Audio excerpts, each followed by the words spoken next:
মাছের ডিমের বড়া খেতে আপনারা কে কে ভালোবাসেন? আমার তো খুবই ভালো লাগে। আর আমি আমি আশা করছি আমাদের ভেতরে অনেকেরই প্রচুর মাছের ডিম খেতে ভীষণ ভালো লাগে। কিন্তু মাছের ডিমের বড়া দিয়ে আমরা ঝোল বানিয়ে খাই, সেদিনকে তাই করেছিলাম। শুধু বড়া ভাজা ডাল দিয়ে বা এমনি শুধু ভাত দিয়েও খেতে ভালো লাগে। আমি সেদিনকে কিন্তু মাছের ডিমের বড়া ঝোল বানিয়েছিলাম।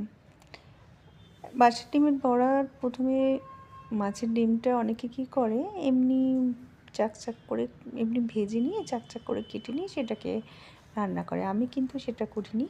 আমি করেছি পুরো মাছের ডিমটাকে ভালো করে মেখেছি।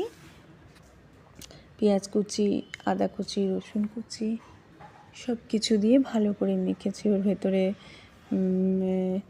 ধনে গুঁড়ো, জিরে গুঁড়ো এইসব দিয়ে মেখে একটু বেসন আর হলুদ, নুন টুন দিয়ে মেখে তারপরে একটু আপনাদের যতটা ঝাল খান ওই হিসাবে দেবেন লঙ্কা দিয়ে ভালো করে মেখে আমি ছোটো ছোটো করে বড়া করে নিয়েছিলাম।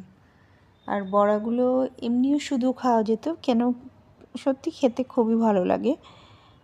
আর যারা মাছের ডিম পছন্দ করেন তারা তো ব্যাপারই আলাদা, তারা তো এমনিই খেয়ে নেবেন হয়তো।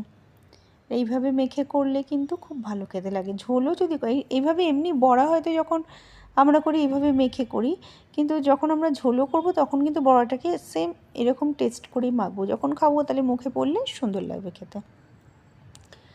তারপরে এমনিভাবে মেখে ছোটো ছোটো বড়াগুলো করে হয়ে গেছে। অনেক সময় বড়াগুলো কিন্তু ফাটে, কিন্তু এখানে আমি দেখলাম আমি যখন বড়াগুলো করলাম ফেটে যায়নি, কিছুই হয়নি। অনেক সময় আমি দেখেছি মাছের ডিম দিলে ছিটকে যায় মানে বড়া, তখন সেই জন্য একটু প্রথমে সাবধানে করবেন। যেহেতু বেসন টেসন সব কিছু দেওয়া রয়েছে সেহেতু আর কিছু হয়নি। এরপরে আমি আগে একটু আলু কেটে নিয়েছিলাম। এবার যেমন আমরা ডিমের ঝোল করি সেম একই, শুধু এটা মাছের ডিম। কোনো আমি কিছু অতিরিক্ত ওই সেই ব্যবহার করিনি। সে আদা পেঁয়াজ রসুন দিয়ে সুন্দর করে করেছিলাম। আর এখানে আমি বলে রাখি, আমার চ্যানেল বুলবুলস রান্নাবাটি। যদি আপনারা ইউটিউব থেকে দেখে থাকেন অবশ্য করে আপনারা একটা করে লাইক করে দেবেন, আর প্লিজ সাবস্ক্রাইব মাই চ্যানেল। আর যদি ফেসবুক থেকে দেখে থাকেন অবশ্য করে ফলো করে দিন। আলুগুলোকে আমি ভালো করে ভেজে নিয়েছিলাম, আর ভেজে তারপরে সুন্দর করে এরপরে ওর ভেতরে গরম মশলা ফোড়ন দিয়ে, গরম মশলার মধ্যে আপনারা যা খুশি দিতে পারেন। আমি সাধারণত গরম মশলা বলতে এলাচ, দারচিনি, লবঙ্গই দিয়ে থাকি। এগুলো দিয়ে একটুখানি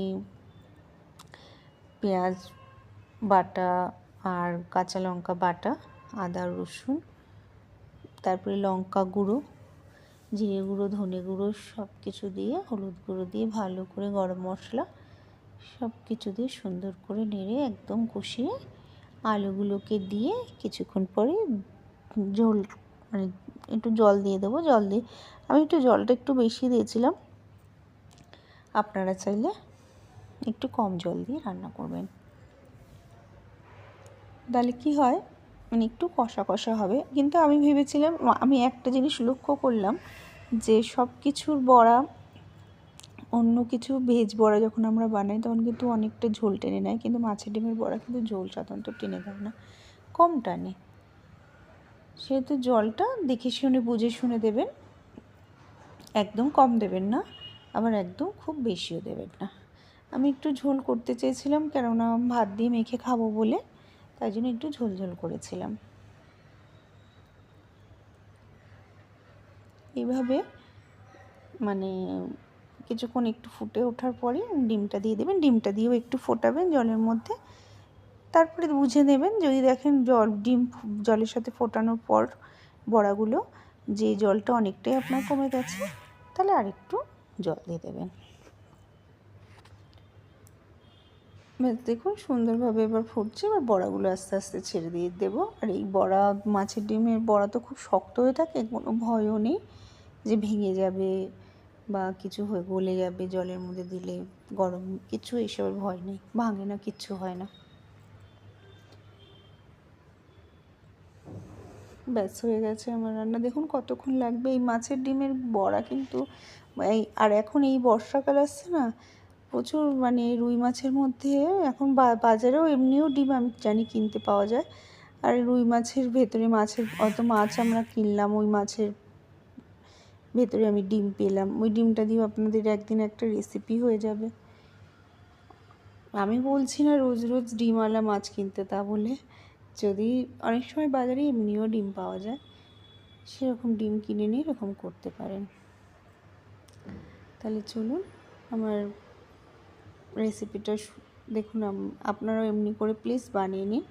আর যদি মানে গরম ভাত দিয়ে খান, প্লেন ভাত, খুব ভালো লাগবে। আর এতক্ষণ থাকার জন্য অসংখ্য অসংখ্য ধন্যবাদ। টাটা।